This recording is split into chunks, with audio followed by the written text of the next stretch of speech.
ముప్పిడితోట గ్రామం లోపల నిన్న సాయి కుమారు అత్యంత దారుణ హత్యకు గురి కావడంతో అయితే కన్నీరుగా మున్నీరుగా విలపిస్తున్నటువంటి పరిస్థితి కనబడుతుంది. అయితే సాయి కుమార్ యొక్క బర్త్‌డే రోజే నిన్న హత్యకు గురవడంతో అయితే ఇటు గ్రామం లోపల విషాద ఛాయలు అలుముకున్నాయి.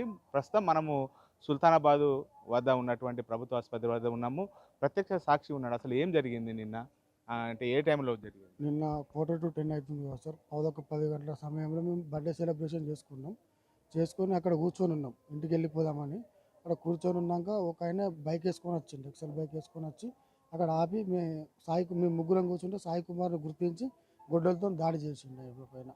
దాడి చేసినాక సాయి కుమార్ భయపడి మేము కూడా కొంచెం టెన్షన్గా గురైనాం. సాయి కుమార్ భయపడి అటు వెళ్ళిపోయిండు, ఉరికిండు.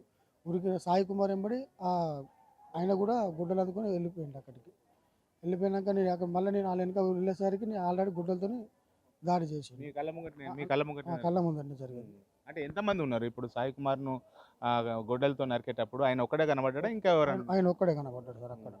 ఆయన ఒక్కడే బైక్ మీద వచ్చిండు. అంటే మీకు సాయి ఏమన్నా చెప్పేవాడా? ఇట్లా అమ్మాయి విషయం లోపల నాకు థ్రెట్ ఉంది, నన్ను చంపుతారని చెప్పేవారా? చంపుతారని నేను చెప్పపోగానే వాళ్ళకు ఒక లవ్ స్టోరీ అవుతుందని తెలుసు అంతే సార్. అంటే ఎన్ని సంవత్సరాల నుంచి వీళ్ళు ప్రేమలో ఉన్నారు? ఒక 2 సంవత్సరాలు అవుతుంది కదా సార్ అంతే. ఒక 2 సంవత్సరాల నుంచి ఉన్నాం. అంటే మీరు సాయిని కాపాడే ప్రయత్నం చేయలేదా? చేసినాం మేము. చేసినాక నేను సాయిని ఇట్లా కాపాడదామంటే నా సాయి ఇట్లా గుడ్డలు ఇట్లా అనేసి ఆ సాయికి వెళ్ళి ఉరికిండు. ఉరికేసరికి నేను కూడా వెనక ఉరికేసరికి అక్కడ సాయిని చంపేసాను. అంటే స్పాట్ లోపలనే చనిపోయిందా లేకపోతే అప్పటికి ఏమన్నా? ఆమె అన్నయ్య ఆటో వేసుకొని వచ్చిండు. ఆటోలో తీసుకొని బ్లీడింగ్ అయితే అంటే నా షర్ట్ ఇప్పి మొత్తం ఇట్లా చుట్టుకొని ఆటోలో తీసుకొని వచ్చినాం మేము. ఇది సాయి కుమార్ యొక్క తండ్రి కూడా ఉన్నారు. చెప్పండి అసలు అంటే ఏం జరిగింది? వీళ్ళిద్దరి యొక్క ప్రేమనే కారణమా వీళ్ళకు? సార్ ఇది వీళ్ళ అమ్మాయిను అబ్బాయి 2 సంవత్సరాలు ప్రేమించుకుంటారు సార్. ఇది విలేజ్‌లో అందరికీ తెలుసు.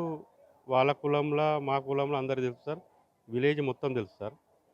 అయితే గత 5 నెలల నుంచెల్లి ఈ హత్యకు ప్రణాళిక ఉంది సార్. అయితే నేను జూలపల్లి పిఎస్‌లో మా ఓడి మీద దాడి చేసిరని చెప్పి నేను ఫిర్యాదు చేశాను సార్. ఆగస్టులో 2024. అప్పటి ఎస్ఐ గారు కూడా ఏం పట్టించుకోలేదు. అది విచారణ కూడా చేయలేదు సార్. అది ఇప్పటివరకు కూడా అట్లనే ఉంది.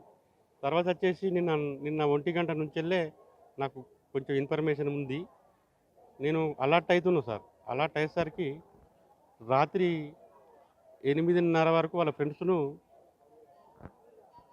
ఈ అబ్బాయిను అమ్మాయి కేక్ కట్ చేసిన విషయంలో మీరు పోయినరా, మీరు చెప్పినరా, అసలు ఎట్లా తెలిసింది వాడికి, పోయి ఎట్లా అటాక్ చేసిండు అనేది, అక్కడికి పోయి ఎట్లా పోయిండు, హాస్టల్కి ఎట్లా పోయిండు వాళ్ళ తండ్రి అంటే మేమేం కాదన్నా ఒక వ్యక్తి ద్వారా అది ఇన్ఫర్మేషన్ పోయింది పలానా వ్యక్తి అని చెప్పి నేను కన్ఫర్మ్ చేసుకున్నా. వాడు భోజనం చేసిండు, జస్ట్ ఫ్రెండ్స్తోని కేక్ కట్ చేసుకుందామని బయటికి పోయిండు సార్.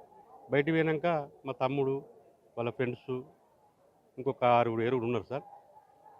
ఆ టైంలో నేను ఒక నిమిషంలో పోయేసరికే తమ్ముడును వాళ్ళందరూ పోయేసరికే అక్కడ గుడ్డలు పెట్టి సాయిని మీకు అంటే గొడ్డలతో నరుకుతున్నారని చెప్పి ఎవరన్నా ఫోన్ చేసి? చేసిర్రు సార్, చేసిర్రు. వాళ్ళ ఫ్రెండ్ అనసికని నాకు అభిషేక్ వాళ్ళందరూ వచ్చి నన్ను ఇమీడియట్లీ జస్ట్ ఒక 1 మినిట్లో తీసుకొని పోయారు సార్. అంటే మీరు గతం లోపల పోలీసులకు ఫిర్యాదు చేసినా కానీ పట్టించుకోలేదు. ఇప్పుడు వాళ్ళు పట్టించుకుంటే మీ కొడుకు మిగిలేవాడు కదా? మిగిలేవాడు సార్. పోలీసు వారు చర్య తీసుకుంటే మిగిలేవారు సార్. కొంచెం భయం అనేది ఉండు. ఈ హత్యకు ప్రణాళికలు కూడా కొంచెం ఆగిపోవు. ఇది ఒక గత 5-6 నెలల నుండే నాకు తెలిసింది సార్. అంటే నిన్న కూడా మీ కొడుకు మీద దాడి జరుగుతుందని మీకు ఇన్ఫర్మేషన్ వచ్చింది సార్. ఇన్ఫర్మేషన్ వచ్చింది. నాకు పెద్దపల్లి నుంచి వెళ్ళి మా ఫ్రెండ్స్ ఉన్నారు, అక్కడ నుండే నాకు ఫోన్ ద్వారా రాత్రి 8 గంటలకు వాళ్ళ ఫ్రెండ్స్ని విచారణ చేసిన సార్. ఎట్లా మరి ఎట్లా అయింది ఏందనేది నేను 8 గంటల కంటే జస్ట్ గంట లోపలనే ఇది జరిగింది సార్. ఇప్పుడు మీరు మీ కళ్ళ ముందే మీ కొడుకు దారుణ హత్యకు గురయ్యారు. మీరు ఏం కోరుకుంటారు? అంటే మీరు న్యాయం అంటే ఎట్లా జరుగుతుంది సార్? నా కొడుకును అత్యంత దారుణంగా చంపిరు సార్.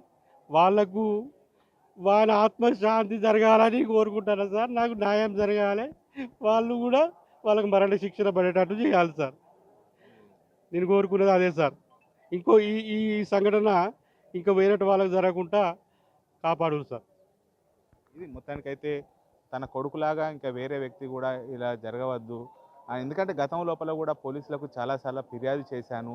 వాళ్ళు పట్టించుకొని కౌన్సిలింగ్ ఇస్తే తన కొడుకు ఇలా బ్రతికేవాడు, తన కొడుకు అంటే చనిపోవడంతో అయితే కన్నీరు మున్నీరుగా విలపిస్తున్నటువంటి పరిస్థితి కనబడుతుంది. తనకు వచ్చినటువంటి పరిస్థితి మరొకరికి రావద్దు అని చెప్పి సాయి కుమార్ యొక్క తండ్రి చెప్తున్నటువంటి పరిస్థితి కనబడుతుంది. మొత్తానికైతే కళ్ళ ముందే తన కొడుకు హత్య గురి కావడంతో అయితే ఇటు కన్నీరు మున్నీరుగా విలపిస్తున్నటువంటి పరిస్థితి కనబడుతుంది. కెమెరా పర్సన్ అంజితో శ్రీనివాస్, బిగ్ టీవీ, సుల్తానాబాద్ నుండి.